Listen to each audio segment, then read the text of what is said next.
कधी पाहिले नाही ना ओळखी ना परिचय कोण आपण पाताळ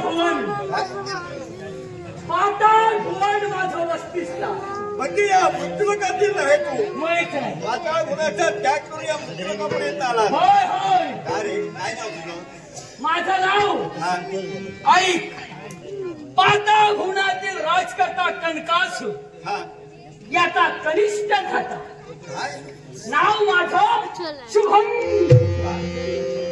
ऐकलं होतं नाव ऐकलं होतं पण व्यक्ती पाहिली नव्हती म्हणजे तू या मृत्यूलोकाच्या ठिकाणी आला आहेस हे कळलं होतं पण व्यक्ती पाहिली नव्हती पण इथं काय करतोय तू कारणच आहे कोणतं इथं आलो महत्वाच्या उद्देशाने महत्वाचा उद्देश असा कोणता फार मोठी जबाबदारी माझ्यावर तुझ्यावर कुणी दिली दादानी त्या श्रेष्ठ बंधूंनी हा कनकासुराजी अशी कोणती जबाबदारी त्यांचं मला लग्न करायचं काय वेळ आहेस की काय नाही म्हणजे खरोखरच वेळ आहेस तू म्हणजे कनिष्ठ बंधू हो आणि श्रेष्ठ बंधूचं लग्न तू करणार आहे बरोबर आहे आमच्या मृत्यूलोकाच्या ठिकाणी श्रेष्ठ बंधू कनिष्ठाचं लग्न करतात तुमच्या जवळ आमच्या जवळ फार वेगळे अशी वेगळी कारणात तसं घडलं कोणतं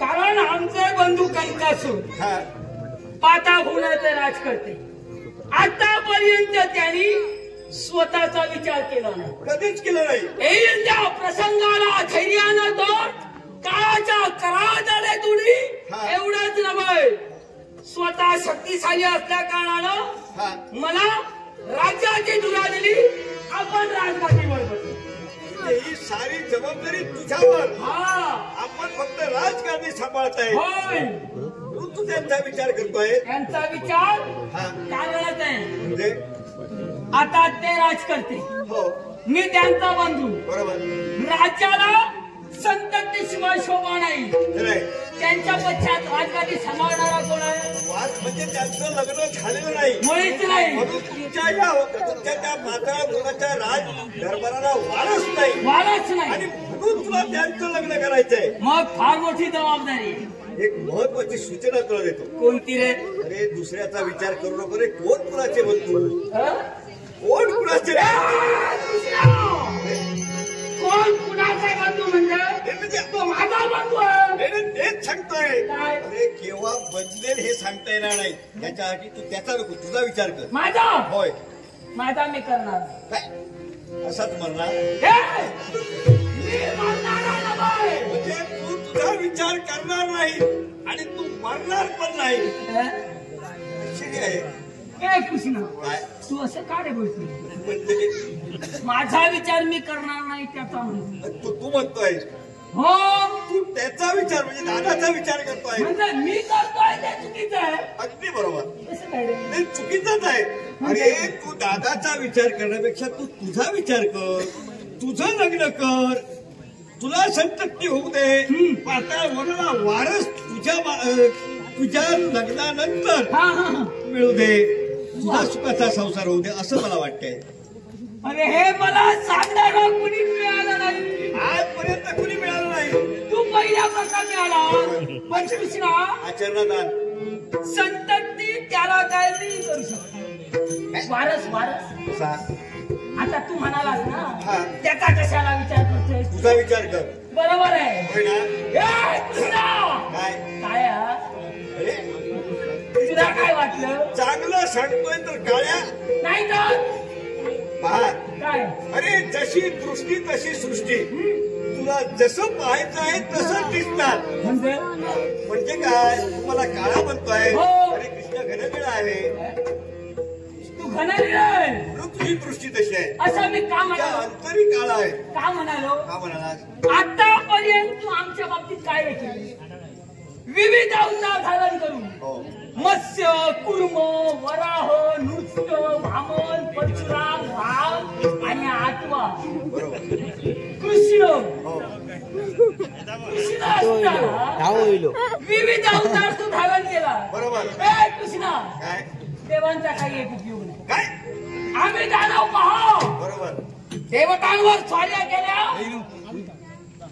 स्वतः मूर्त स्वरूपात गेलो. मिळवलं काय? देवतांवर स्वारी करून तुला मागे आले नाही. गेले ते गेले, स्वर्गवासी झाले. देवांपर्यंत गेले ते गेले, स्वर्गवासी झाले. आता गेले ते गेले. हा, म्हणून तुझा विचार कर. तुला काय वाटलं? काय वाटलं म्हणजे? तुला मी कसा सोडणार? तू आलास, माझा मलाच परमानंद झाला. पण येऊन त्याचा काय उपयोग? कारण कोणतं कारण? याच्याशी जर का मी युद्ध केलं नसतं तर त्या भक्ताला आज संकट मुक्त करण्यासाठी मी आलो. तू आला. बरोबर. तो गेला. तो गेला. गेला तो गेला. पण होणारी वधू दादांसाठी मी पाहिली. हेच मला म्हणायचंय. तो घेऊन गेला तुझ्यामुळं. अरे उपयोग काय? या कन्याचं हरण करून तू घेऊन आला होता. तो घेऊन गेला सुद्धा. बरं, तुझ्या हाती आता काहीच नाही. हाती आहे. काय? मोठा घमोड आहे. असं कोणतं? तुझं. मी?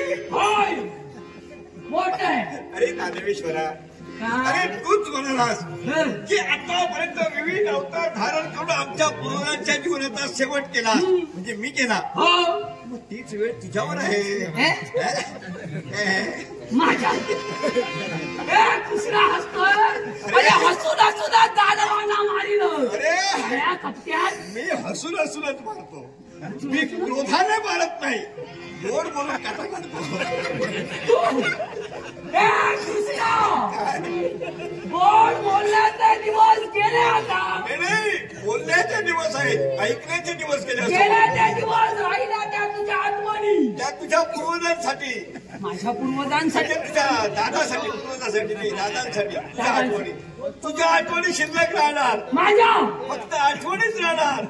कृष्णा, कशा रे कशा? तू मी यावेळी अरे जसे तुझ्या पूर्वजांच्या जीवनाचा शेवट मी केला, अरे तीच वेळ तुझ्या बाकी. तुझ्या जवळ आतापर्यंत आले होते ना ते वेगळे. आणि त्याहून मी निराळ. होय, निराळा आहेस हे कळतंय. पण मरण्याच्या पंक्तीत त्याच बसवणार.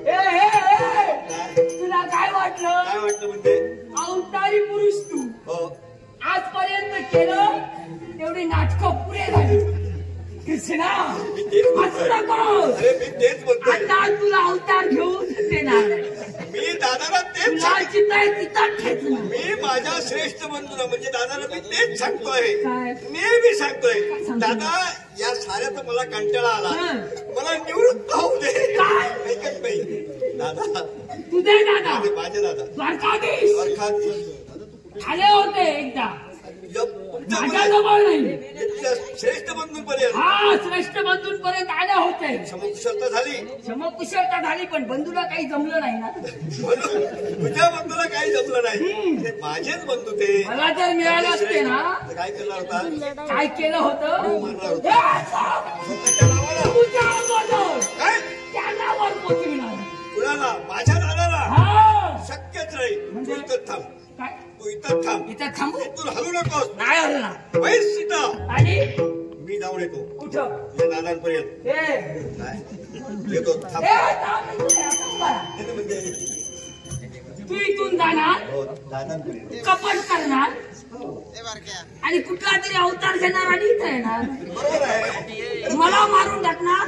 दादाला मारून अगोदर त्यांच्यापर्यंत जातो असं त्याच्यासाठी सांगितलं. अगोदर श्रेष्ठांचा मान सन्मान करून येतो, नंतर तुझा मान सन्मान करतो. श्रेष्ठ राहू दे बाजूला. मग तू इथं आहेस ना, जंगलीवर पाय घेऊन पुरा करणार. हे ईश्वर, काय काही वेळ का असेना तुझी थट्टा केली, पण माझा आगमन तर इथपर्यंत झाला आहे. तुझ्यासाठी दुसऱ्याच्या जीवनाचा शेवट करण्यासाठी आगमन झाला आहे. अजून एक तुला सामोपचाराच्या मुलाने सांगताय, तुझ्या जीवनात तुला मी संधी देतोय. 4 दिवस सुखासुखी जगायचं असेल तुझ्या आईवर थांबव आणि 10 कुणाची संधी आपल्या जीवनात घेतली नाही. कुणाचा